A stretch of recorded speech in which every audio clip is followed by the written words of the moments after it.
우리는 인생을 살다 보면 도무지 이해할 수 없는 순간을 마주합니다. 신앙생활을 하면서 우리가 가장 힘든 순간이 언제인지 생각해 보면 고난 그 자체보다 우리를 더 괴롭히는 것은 하나님의 침묵입니다. 주님, 제가 주님을 위해 얼마나 헌신했는지 아시지 않습니까? 지금 제 상황이 너무 급합니다. 제발 저를 좀 도와주세요 라고 부르짖는데 하늘은 마치 거대한 콘크리트 벽처럼 단단히 닫혀 소통되지 않는 것 같고, 하나님은 아무런 대답이 없으실 때 우리는 절망하게 되고 맙니다. 그리고 가장 절박한 순간에 마주하는 하나님의 이 침묵은 우리를 당혹해 하기도 하죠. 오늘 본문은 기도가 무쇠가리만큼 악화된 상황, 즉 하나님의 지체하심 속에 담긴 깊은 뜻을 조명하여 시작됩니다. 본문 우리가 잘 아는 내용으로 예수님이 사랑하시는 베다니에 사는 마리아와 마르다 자매의 오빠 나사로가 병들었지만 예수께서는 의도적으로 지체하시다가 죽은 지 나흘이나 지난 나사로를 살리시면서 예수 그리스도가 부활이요 생명임을 드러내시는 내용입니다. 그리고 이 사건을 통해 장차 성도들이 어떻게 부활하게 될 것인지를 우리에게 보여주고 있습니다. 그렇다면 죽은 나사로는 어떻게 다시 살아났을까요? 본문을 자세히 살펴보면 나사로의 믿음에 관한 이야기는 전혀 나오지 않습니다. 다시 말해서 나사로가 다시 살아나게 된 이유가 믿음이 좋았기 때문이 아니라는 것입니다. 그의 믿음이 아주 특별하고 하나님에 대한 마음이 남달랐기 때문에 세상 사람들에게 본보기로 예수께서 그를 다시 살려주신 것이 아닌 것입니다. 그렇다면 왜, 무슨 이유로 예수께서는 나사로를 다시 살려주셨을까요? 물론 그 이유가 본문에서 분명하게 구체적으로 나오는 것은 아니지만 우리가 본문을 통해서 그 이유를 찾아보면 한 가지를 발견할 수 있게 됩니다. 그것은 다름이 아닌 예수님이 나사로를 사랑했다는 것입니다. 나사로가 예수님을 사랑한 것이 아니라 예수님이 나사로를 사랑했기 때문에 나사로가 다시 살아날 수 있었다는 것입니다. 그런데 본문에서 우리가 만나는 주님의 모습은 평소와 너무나 다른 것을 보게 됩니다. 사랑하는 나사로가 병들어 죽게 되었다는 소식을 듣고서도 예수께서는 계시던 곳에서 이틀을 더 머무르셨습니다. 왜 주님께서는 사랑하는 자의 위기 앞에서 서두르지 않으셨을까요? 그리고 주님은 이렇게 말씀하십니다. 이 병은 죽을 병이 아니라 하나님의 영광을 위하며 하나님의 아들이 이로 말미암아 영광을 받게 하려 함이라. 우리는 이미 이 말씀과 비슷한 말씀을 살펴본 적이 있습니다. 지난 시간에 살펴본 요한복음 9장에서 제자들이 나면서부터 앞을 보지 못하는 사람을 보고 예수께서 저 사람이 저렇게 된 것이 누구의 죄 때문인지를 제자들이 물었습니다. 그 당시에 제자들은 여전히 사람이 큰 고통을 당하는 것은 죄에 대한 형벌이라고만 생각하고 있었습니다. 하지만 예수께서는 그 누구의 죄 때문에 그렇게 된 것이 아니라 다만 그를 통해 하나님께서 하시고자 하는 일을 나타내기 위한 것이라고 말씀해 주셨습니다. 이것은 예수께서 제자들에게 그 일 자체나 그 일의 결과가 아닌 오직 하나님께서 그 일을 통해 하시려는 하나님의 뜻에 집중하도록 하시는 것입니다. 정확하게는 하나님의 영광, 즉 하나님께서 나사로의 질병과 죽음을 통해 하시려는 일에 집중하게 하신 것입니다. 이런 관점에서 우리에게 주신 본문 말씀을 통해 우리 삶의 기다림의 시간 속에 숨겨진 하나님의 깊은 경륜과 주님의 죽음을 죽이기 위한 골든타임을 함께 살펴보면서 은혜를 나누고자 합니다. 먼저 살펴볼 것은 1절부터 4절까지 영광과 기다림입니다. 요한복음 11장의 서막은 구약의 출애굽 여정과 무척 많이 닮아 있습니다. 이스라엘 백성들이 광야에서 위기를 만났을 때 하나님은 즉각적으로 문제를 해결해 주시기보다 때로는 그들을 기다림의 학교에서 그것을 배우게 하셨습니다. 출애굽기 15장에서 하나님은 이스라엘을 사랑하셨지만 홍해 앞에 가두어 버리십니다. 뒤에는 애국 군대가 쫓아오고 앞에는 바다가 가로막고 있었습니다. 인간의 눈에는 절망의 막다른 골목이었지만 하나님은 그것을 영광의 기회로 삼으셨습니다.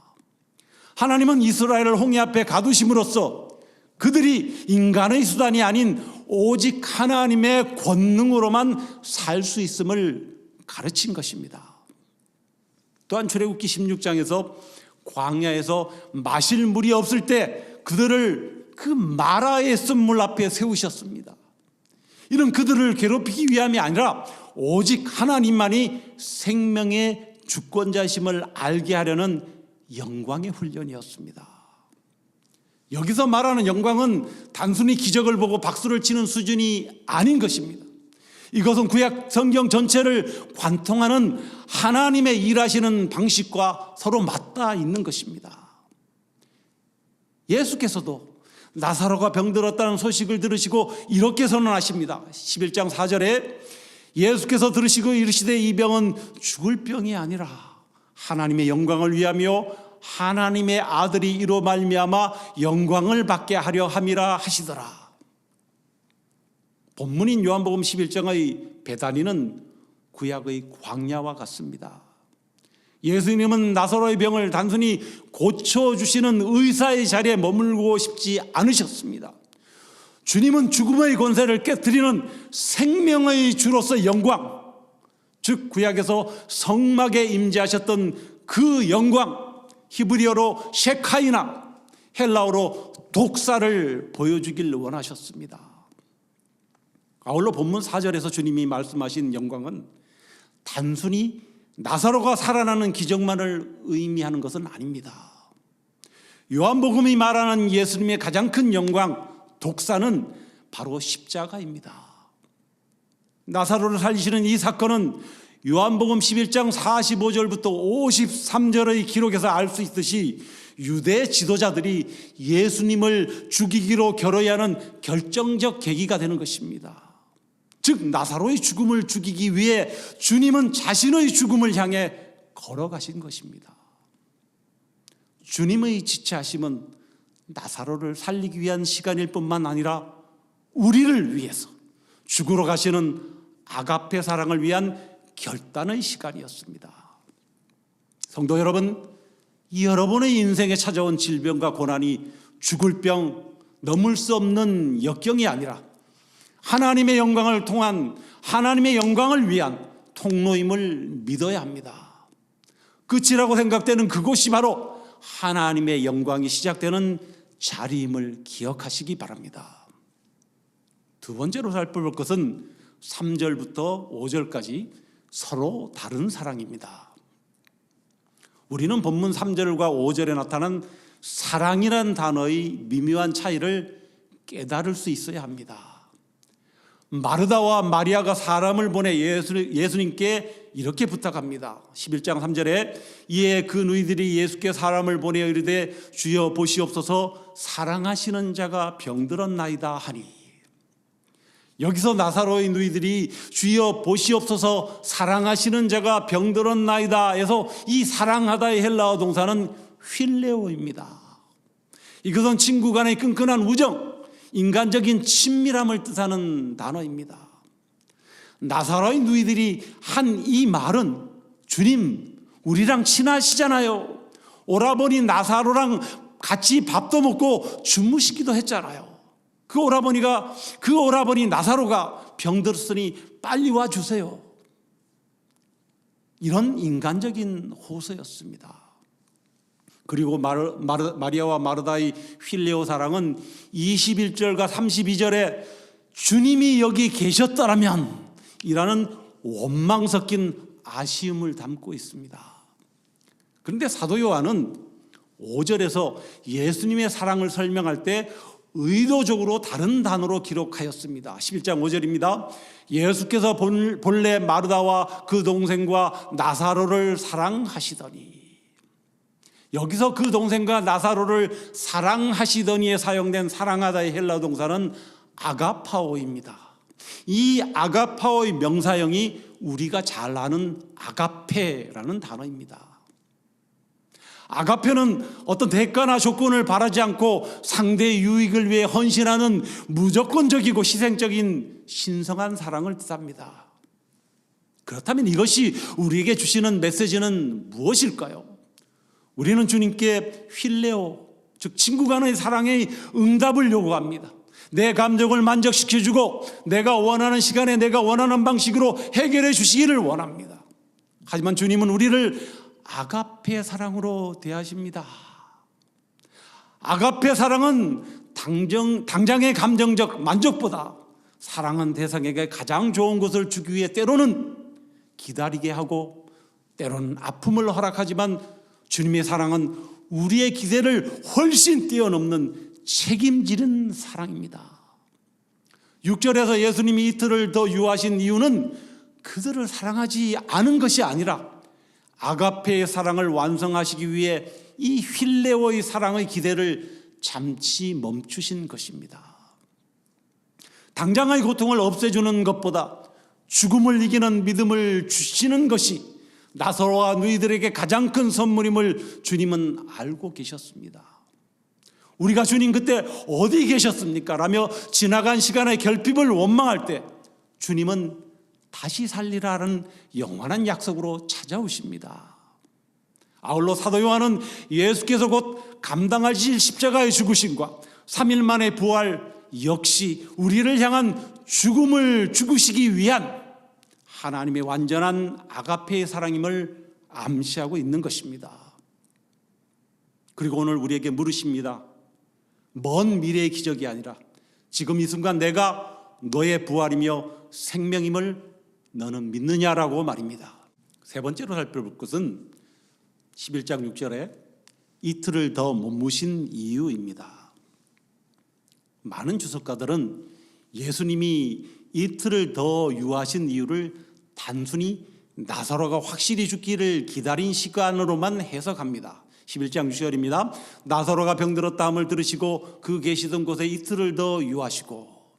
하지만 유대인의 사후 세계관을 들여다보면 더 깊은 의미가 있습니다. 이에 대해 성경학자들은 왜 주님이 이틀을 더 머무르셨는지에 대해 깊이 연구해 왔습니다. 유대교 문헌인 미드라시와 탈무드의 기록에 의하면 고대 유대인들은 영원히 사흘 동안 시신주의를 맴돌다 나흘째에 떠난다고 믿고 있었다고 합니다. 그래서 3일 안에 살아나면 완전히 죽었다가 돌아온 것이 아니라 일시적인 가사 상태에서 깨어난 것으로 간주되기도 했습니다. 하지만 4일째가 되면 시신이 부패하기 시작하기에 영혼이 완전히 떠났다고 보았습니다. 즉 4일은 희망이 완전히 부패한 시간인 것입니다. 이것은 무엇을 의미하는 걸까요? 예수님은 나사로가 죽은 지 사흘이 지나 나흘째가 되었을 때 베다니에 도착하셨습니다. 11장 17절에 예수께서 와서 보시니 나사로가 무덤에 있은 지 이미 나흘이라. 예수께서는 혹시나 잠시 기절했다가 깨어난 것이 아닐까 하는 인간적인 신락 같은 희망조차 완전히 끊어진 상태, 완벽한 절망의 상태까지 기다리셨다는 것입니다. 이것은 15절에서 알 수 있듯이 적당한 기적이 아니라 도무지 불가능한 상황에서 무에서 유를 창조하시는 하나님을 대면케 하려는, 믿게 하려는 예수님의 의도적인 연출이었습니다. 11장 15절에 내가 거기 있지 아니한 것을 너희를 위하여 기뻐하노니 이는 너희로 믿게 하려 함이라. 그러나 그에게로 가자 하시니. 우리는 때때로 주님 조금만 더 일찍 오시지 그랬었어요 라고 주님을 원망합니다. 하지만 주님은 우리가 나의 가능성을 완전히 내려놓을 때까지 기다리시는 것입니다. 내가 할 수 있는 것이 아무것도 없다고 고백하는 그 4일째 현장에서야 비로소 주님은 나사로야 나오라 고 말씀하십니다. 주님은 우리가 예쁘고 정돈된 모습일 때만 찾아오시는 분이 아닙니다. 이미 썩은 냄새가 나고 소망이 완전히 끊어져 버린 인생의 악취가 나는 현장에도 주님은 거부감 없이 오셔서 그 무덤 문을 열라고 말씀하시는 것이죠. 여러분의 상황이 사흘을 지나 나흘이 되었습니까? 이제는 끝이라고 생각하십니까? 아닙니다. 그때가 바로 주님이 일하시기 가장 좋은 때인 것입니다. 진주 조개 속에 모래알이 들어오면 조개는 엄청난 고통을 느낀다고 합니다. 이때 조개는 두 가지 선택을 할 수 있습니다. 그 들어온 모래를 무시하거나 아니면 자기 몸에서 낙하라는 진주축을 겹겹이 쌓아 모래를 감싸는 것입니다. 이 낙하는 조개가 외부로부터 이물질, 즉 자극을 받았을 때 자신을 보호하기 위해 탄산, 칼슘과 단백질 성분을 지속적으로 분비하여 핵을 겹겹이 쌓는 것입니다. 조개가 낙하를 분비하여 모래를 감싸는 동안 조개는 극심한 에너지를 소모하며 지체되는 시간을 보냅니다. 그러나 만약 조개가 그 고통의 시간을 거치지 않고 곧바로 모래를 뱉어버린다면 결코 영롱한 진주를 만들 수 없다고 합니다. 나사로의 가정에 찾아온 병듦과 죽음은 거친 모래알이었습니다.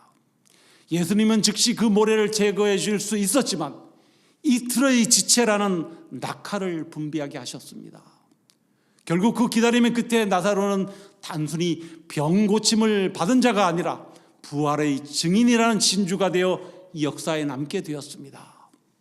혹시 여러분의 기도가 지체되고 있습니까?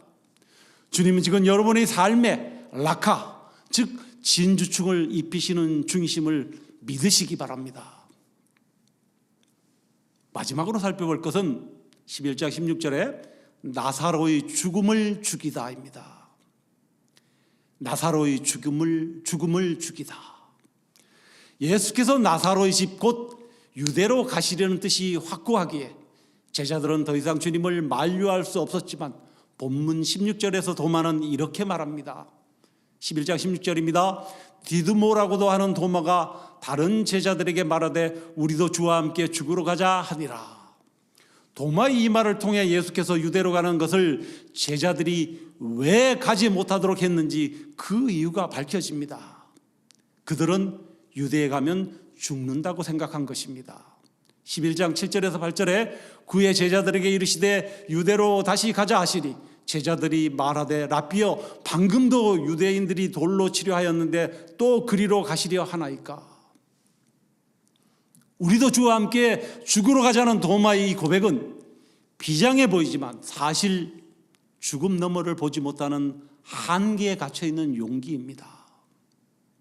그는 죽음이 모든 것을 끝낼 것이라 믿었기에 주님과 함께 죽으려 했습니다. 그러나 주님이 유대로 가시는 이유는 제자들과 함께 죽기 위함이 아니라 제자들을 가두고 있는 죽음이란 공포를 죽이기 위함이었습니다. 즉 주님은 나사로의 병을 고치러 가시는 것이 아니라 제자들의 죽음을 죽이러 가시는 중이었습니다.